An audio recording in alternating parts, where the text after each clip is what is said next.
తెలంగాణ రాష్ట్ర సాధనలో ప్రధానమైనటువంటి భూమిక పోషించి అటు పార్లమెంటు బయట కూడా ఉద్యమానికి ఊపిరి పోసి వెన్నుదన్నుగా నిలబట్టేటువంటి స్వర్గీయ సుష్మా స్వరాజ్ గారు తెలంగాణ చిన్నమ్మగా పేరుగాంచినటువంటి వారికి హృదయపూర్వకమైనటువంటి నివాళులు అర్పిస్తూ తొలిదశ ఉద్యమకారులు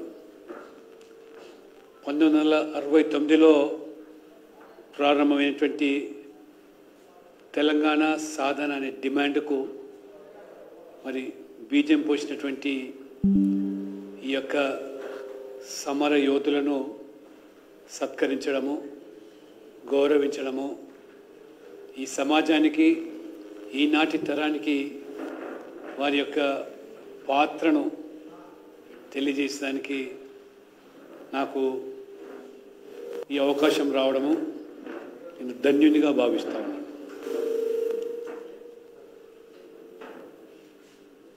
పది సంవత్సరాల పండుగ జరుపుకుంటున్నటువంటి ప్రభుత్వం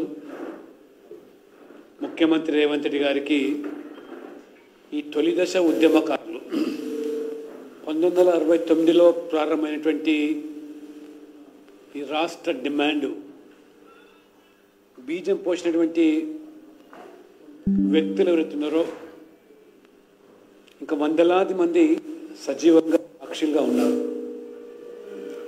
వాళ్ళను గౌరవించకుండా, గుర్తించకుండా ప్రభుత్వము ఏ వేడుకలు జరిపినా, ఏ యొక్క సంబరాలు జరుపుకున్నా, ఉత్సవాలు నిర్వహించుకున్నా అది మీ యొక్క వ్యక్తిగతమైనటువంటి ఉత్సవాలుగానే లేదా మీ పార్టీ పరంగా జరుపుకునేటువంటి కార్యక్రమాలుగానే తెలంగాణ సమాజం భావిస్తుంది తప్పితే వీళ్ళే ఆ ఉద్యమానికి బీజం పోయకుండా ఉన్నట్టయితే ఈరోజు తెలంగాణ రాష్ట్రమే లేదు. తెలంగాణ రాష్ట్రమే లేకపోతే మీ పదవులు ఎక్కడ, మీరు ముఖ్యమంత్రులు ఎక్కడ? కనీసం నైతిక హక్కు ఇవాళ ముఖ్యమంత్రి రేవంత్ రెడ్డి గారికి ఉన్నదాన్ని ప్రశ్నిస్తూ ఉన్నా. ఉద్యమంలో నీ పాత్ర ఎంత? నీవు ఆ రోజు ఈ రాష్ట్ర సాధన డిమాండ్కు ఏ రకమైనటువంటి మద్దతు ఇచ్చినావో ఈ సమాజం అంతా కూడా మర్చిపోదు. కానీ ఆ రోజు 69లోనే నేను ఉదయం కూడా పార్టీ వేడుకల్లో ప్రస్తావించాను. మేచినేని కిషన్ రావు గారు ఈ 69 ఉద్యమకారులకు ఒక సంఘాన్ని స్థాపించి వారు కానీ వారి సభ్యులు కానీ ఈ 69లో పాల్గొంటున్న వాళ్ళు ఈ ప్రభుత్వం నుంచి కానీ సమాజం నుంచి కానీ వారు ఏం సిరి సంపదలు కోరుకోవటం లేదు.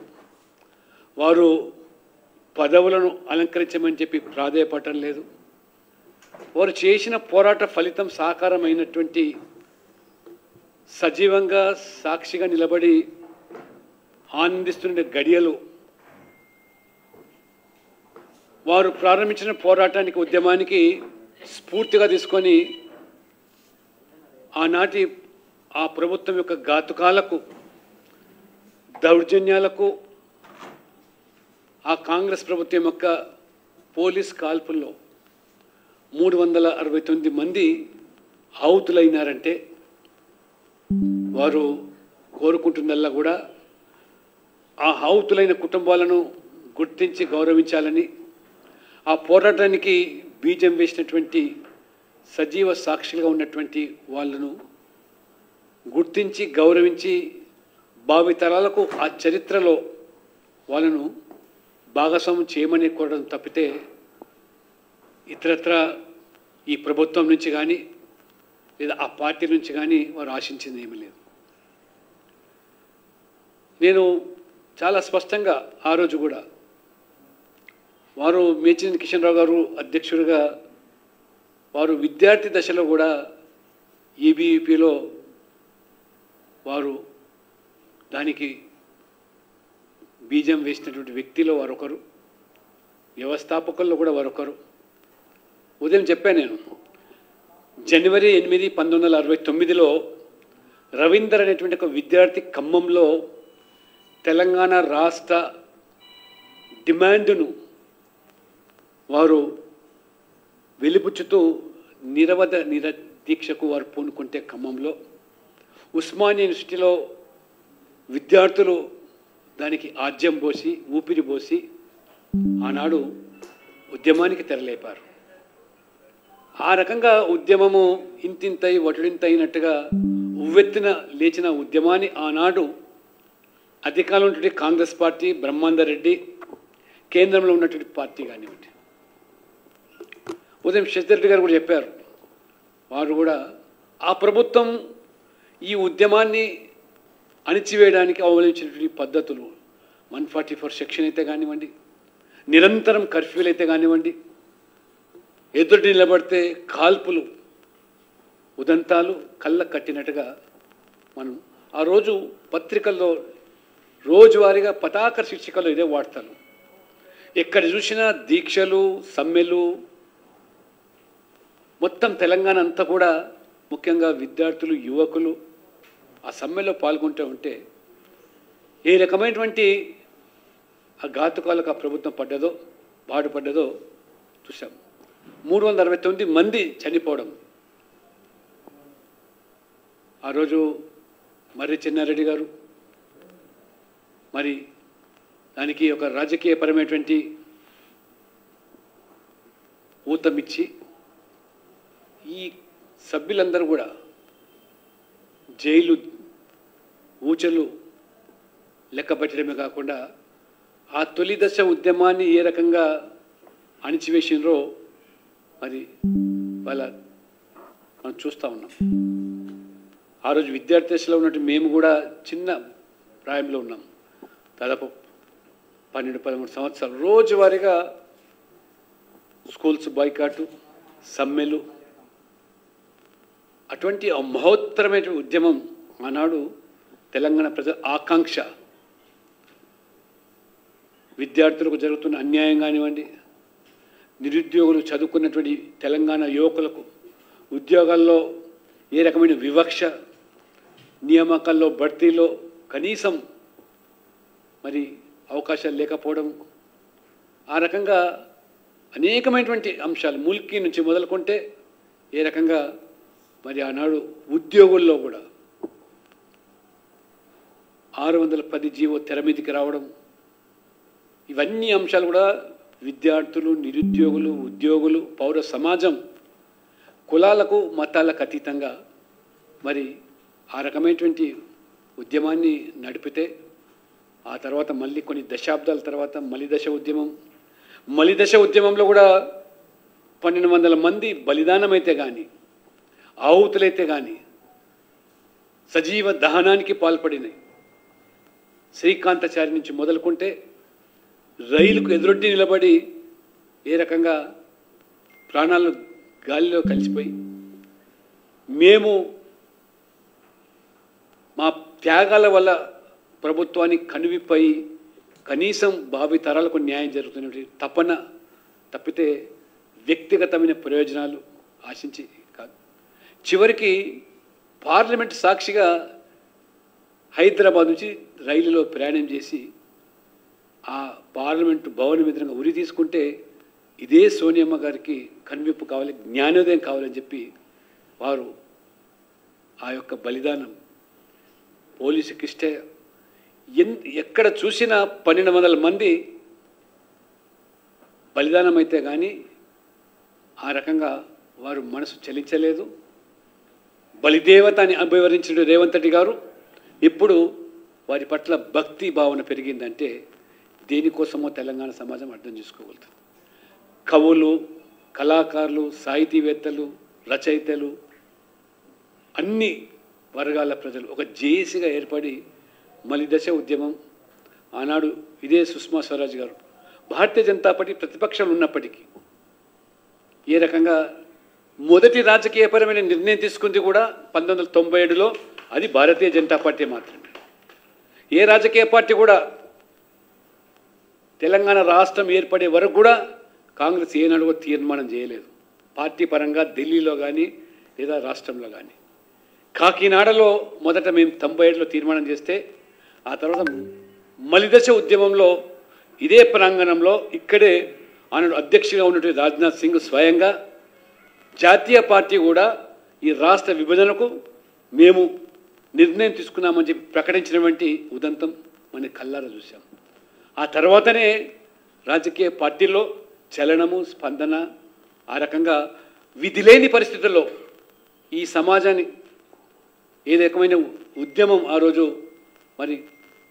మరి ఉవ్వెత్తున కొనసాగిందో, ఆ జేఏసీకి చైర్మన్గా కోదండరామ్ గారిని ఏర్పాటు చేసుకొని పార్టీలకు అన్ని పార్టీలు కూడా తమ జెండాలను పక్కన పెట్టి ఒకే జెండా తెలంగాణ సాధనే లక్ష్యంతో ఆ జేఏసీ నేతృత్వంలో ఏ రకంగా పనిచేశామో ఇవాళ ఆ కళ సాకారమైంది. కానీ ఆ యొక్క రాష్ట్ర డిమాండ్ కోసం ఏవైతే ట్యాగ్ లైన్గా ఉన్నటువంటి నిధులు, నీళ్లు, నియామకాలు, లేదా మన సంస్కృతి, మన ఆనవాలు, ఇవన్నీ కూడా ఈ 10 సంవత్సరాల్లో దాన్ని ఇవాళ కాపాడుకోలేకపోయాయి.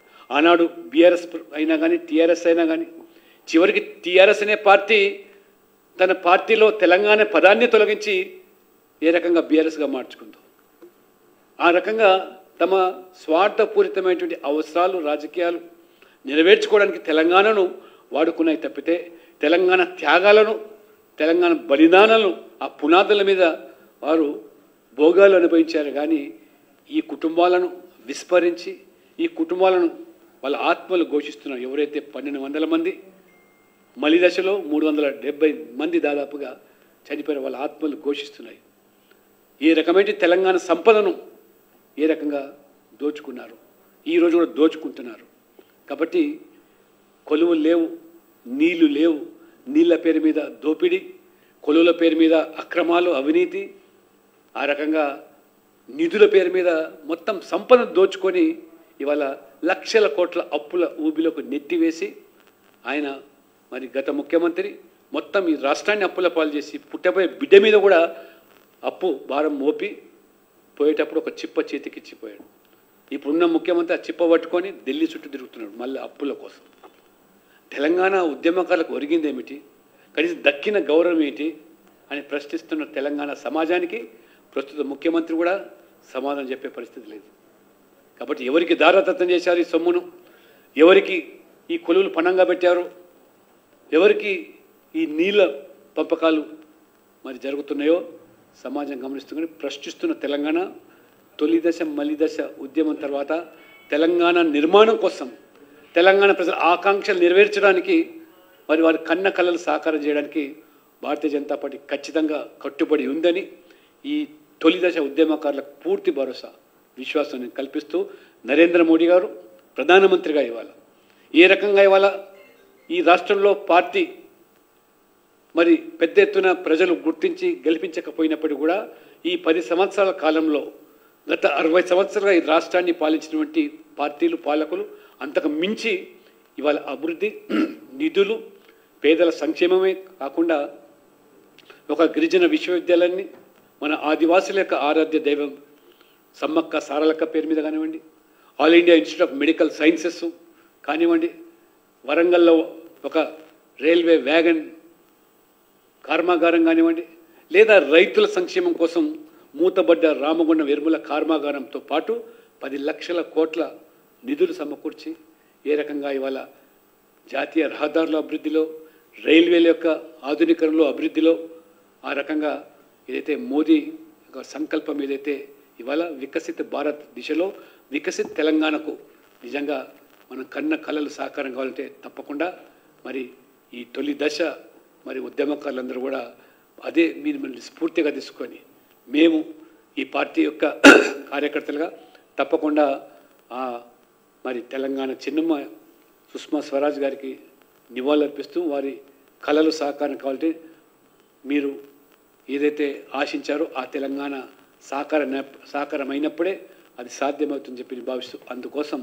కార్యకర్తగా మేమందరం కూడా చిత్తశుద్ధితోని ఈ తెలంగాణ సమగ్ర అభివృద్ధికి తెలంగాణని దేశంలో ఒక రోల్ మోడల్గా మార్చివేయడానికి ఒక అంకిత భావంతో భారతీయ జనతా పార్టీ కార్యకర్తలు పనిచేస్తారని మోదీ నాయకత్వం మీద మీకు ఆ భరోసా కల్పిస్తూ మిమ్మల్ని సత్కరించి గౌరవించేటువంటి అవకాశం నాకు కల్పించినందుకు మరి నేను ధన్యునిగా భావిస్తూ మీ అందరూ కూడా మరి శిరస్సు వంచి పాదాభివందనం చేస్తూ ఈ తెలంగాణ మీకు రుణపడి ఉందని చెప్పి కూడా తెలియజేస్తూ సెలవు తీసుకుంటాను.